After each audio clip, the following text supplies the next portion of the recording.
I'm Madhu Rao and I'm a consultant orthopaedic surgeon at Goring Hall Hospital here in Worthing.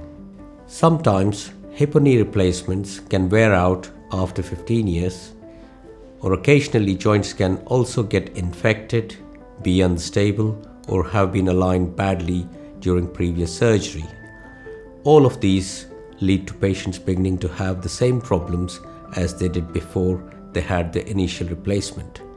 If you're unfortunately affected by any of these problems, we need to reoperate and fix that replacement in a procedure called revision surgery.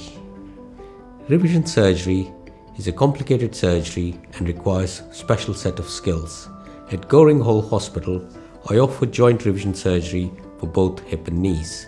Having been an orthopaedic surgeon for over 20 years, my goal with joint revision surgery is always to give you a pain-free joint that feels more normal.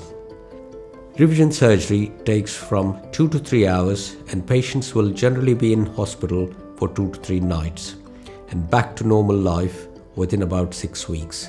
Here at Goring Hall Hospital, we offer a personalized treatment plan for each patient and will take a holistic approach to your care. If you'd like to come and see me for consultation, you can book in online or contact Goring Hall Hospital directly.